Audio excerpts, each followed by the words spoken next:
एक अच्छा पति कैसा होता है? एक अच्छा पति वो है जो अपनी स्त्री का सम्मान करे। एक अच्छा पति कौन है? जो अपनी स्त्री का सम्मान करे। केवल अपनी स्त्री का नहीं, स्त्री से जुड़े हुए हर रिश्ते का, चाहे वो स्त्री की माँ हो, स्त्री का पिता हो, स्त्री का भाई हो, चाहे स्त्री का कोई भी सदस्य हो पारिवारिक, जो अपनी पत्नी का और अपने पत्नी के माता पिता के पक्ष का, जो पत्नी से जुड़े हर संबंध का सम्मान करे, जो अपनी पत्नी से प्यार करता होगा, वो अपनी पत्नी के माँ बाप का भी दिल कभी ना दुखाएगा।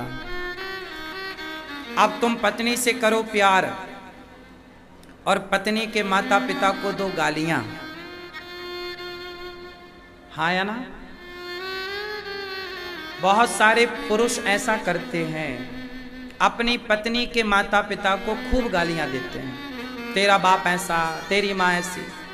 सोचो कोई हमें कहने लग जाए कि तेरा बाप ऐसा, तुम्हारा बाप ऐसा, तुम्हारी माँ ऐसी। देखो, मेरी पत्नी मेरी माँ के लिए जब कुछ बोलती है, मेरी पत्नी मेरे पिता के लिए जब कुछ बोलती है तो मुझे बुरा लगता है, लेकिन जब वो मेरे माँ बाप के लिए अच्छा बोलती है मुझे अच्छा लगता है।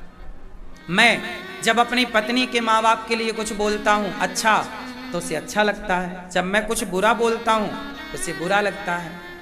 ये बात सही है कि गलत है? ये नेचुरल है। कोई भी लड़का जो संस्कारवान होगा, नालायकों की तो मैं बात ही नहीं कर रहा हूं, जो संस्कारवान होगा वो अपने माँ बाप की निंदा नहीं सुन सकता। मैं अपने माता पिता की निंदा नहीं करता और निंदा नहीं सुनता। आप अपने माँ बाप की निंदा सुनते हो?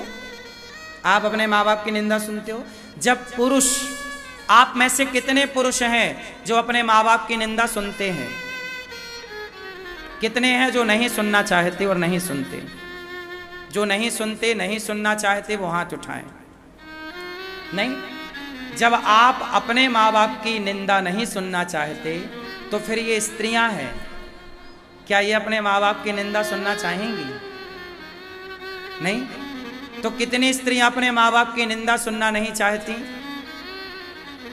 कितनी स्त्रियां अपने माता पिता की निंदा सुनना नहीं चाहती? कौन कौन नहीं चाहती? आप सुनना चाहती हैं? तो हाथ काहे नहीं उठा रही हो मेरी मां? इसका मतलब यह है कि पुरुष वर्ग को स्त्री के माता पिता का भी सम्मान करना चाहिए। सही है कि गलत है? तो अच्छा पति जो होगा वो अपनी पत्नी का और अपने पत्नी के माता पिता का सम्मान करेगा, पहला। दूसरा लक्षण, जो एक अच्छा पति होगा वो कभी अपनी पत्नी से जीतने की कोशिश ना करेगा। जैसे कभी पति पत्नी की लड़ाई होती है तो कई बार गलती किसकी होती? देखो, पति पत्नी की लड़ाई में गलती किसकी है मैटर नहीं करता। जो अच्छा पति है वो अपनी ओर से गलती है तो, नहीं है तो सॉरी कह देता, कोई बात नहीं। भाई पुरुष जो है वो अपनी पत्नी को अपना ही आधा शरीर मानता है। हमारे यहाँ पत्नी को कहते हैं अर्धांगिनी। तो आधा ही तो हो गया मेरा, तो अपने से गुस्सा क्या होना? चलो घंटा भर का गुस्सा सही है, दिन भर का गुस्सा सही है, हफ्ता और महीना भर का गुस्सा अच्छा नहीं है। तो पति जो होता है वो गलती किसकी है? कोई बात नहीं, पत्नी की गलती है। फिर भी यदि पति उसे सॉरी कह दे और रिश्तों को बड़े संजो करके रख ले, तलाक तक की स्थिति ना आवे, रिश्ते तोड़ने की स्थिति ना आवे, एक अच्छा पति जो होगा वो अपने संबंधों में मधुरता लाएगा, कभी खटास लाने की कोशिश ना करेगा। मेरे सॉरी बोलने से, मेरे झुकने से यदि मेरे रिश्ते बच रहे हैं तो समझदारी है कि झुक कर के रिश्तों को बचाया जाए। पानी भरने जब बाल्टी कुएं में उतरती है ना, तो बाल्टी झुकती है, बिना झुके बाल्टी भरती नहीं है। कई बार अकड़ के कारण रिश्ते टूट जाते हैं, तो हमारी जरा से नम्रता से, झुकने से रिश्ते बच रहे हैं, तो झुक करके बचाना चाहिए। और झुकेगा कौन? दिल वाला कभी ना झुकेगा, दिमाग वाला ही झुकेगा। दिमाग वाला समझेगा कि भाई यहां पे झुकने से काम हो रहा, तो झुक के काम कर लो। ज्ञानी मारे ज्ञान से तो अंग अंग भिद जाए, और मूर्ख मारे लाठी से तो फूट खपड़िया जाए। मूर्खों की तरफ प्रहार नहीं करना। कृष्ण का प्रहार कैसा था? कल के युद्ध में मैं जयद्रथ को मार दूंगा, ऐसी प्रतिज्ञा कर ली अर्जुन ने। कल के युद्ध में मैं जयद्रथ को मारूंगा या मैं मर जाऊंगा, कल मेरा अंतिम युद्ध होगा। भगवान ने डांटा, क्या जरूरत थी प्रतिज्ञा करने की? जयद्रथ तेरे हाथ ना लगेगा। दूसरे दिन का युद्ध हुआ, पूरा युद्ध हो गया, शाम होने को आई, सूर्यास्त में केवल अब 1 घंटा शेष बचा, लेकिन जयद्रथ का कोई पता नहीं। लंबी सिक्योरिटी में भी गुरु द्रोणाचार्य ने उसे रखा है। भगवान समझ गए कि अर्जुन अब जयद्रथ तक नहीं पहुंच सकता। तब भगवान ने क्या खेला? दिमाग। और सूर्यास्त, बादल आए और सूर्य को ढक लिए। ऐसा लगा कि सूर्य अस्त हो गया, शंखनाद हुआ, युद्ध विराम हुआ। अर्जुन चिता की ओर बढ़ रहे थे कि आज नहीं मारा तो मैं चिता पे जल जाऊंगा। तभी जयद्रथ सारी सिक्योरिटी तोड़ता हुआ आया कि अब तो अर्जुन को मरता हुआ देखूं। और जब आया तो भगवान ने माया को इशारा किया, हट जाओ, अभी कुछ पल का सूर्य था, सूर्य अस्त अभी नहीं हुआ।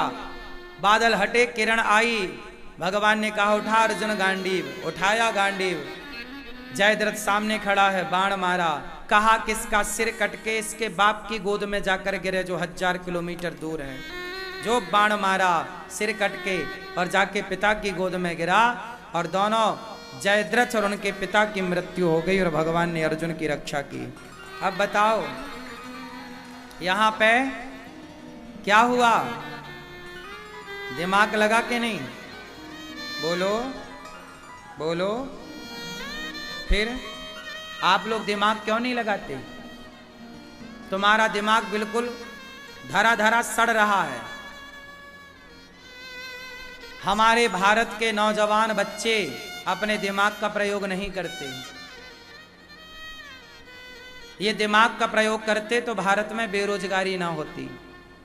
आज हमारे यहां, आज अमेरिका, जापान, ये दिमाग से तो आगे बढ़ रहे हैं। बोलो, अमेरिका जापान दिमाग से आगे बढ़ रहे हैं, और हमारे भारत के बच्चे अभी दिल लगी में परेशान हैं। ये तुम्हारा दिल लेके डूबेगा तुम्हें, इसलिए दिल में केवल कृष्ण की जगह हो। बाकी संसार के हर रिश्ते, हर काम को दिमाग से चलाओ, भगवान में दिमाग ना लगाना। लेकिन आज उल्टा कर रहे हैं। आज लोग दिमाग कहाँ लगा रहे हैं? भगवान में। लोग कहते हैं भगवान है तो दिखते क्यों नहीं? लगा रहा है दिमाग। पागल, भगवान में दिमाग ना लगा। भगवान को मान ले श्रद्धा से, स्वीकार कर कृष्ण को श्रद्धा से, कृष्ण कृष्ण का जाप कर श्रद्धा से। कृष्ण में दिमाग ना लगा। कुछ लोग कहते हैं कृष्ण ने 16,108 ब्याह क्यों किया? अरे कृष्ण में दिमाग ना लगाओ, कृष्ण में दिल लगाओ। क्यों? क्योंकि दिमाग लगाओगे तो रावण जैसा दिमागदार, बताओ तुम्हारे पास ज्यादा दिमाग है कि रावण के पास ज्यादा है? बोलो, ज्यादा दिमागदार कौन था? रावण जैसा दिमागदार व्यक्ति क्या राम को पहचान सका? जब रावण जैसे दिमागदार लोग राम को ना जान पाए, तो तुम जैसे दिमाग वाले राम को कितना जान पाएंगे? राम को दिमाग से नहीं, राम को दिल से जान पाओगे। इसलिए राम में दिल लगाओ, वो जनाएंगे सोई जाने जे देव जनाई, वो जनाएंगे तो कुछ जान लोगे।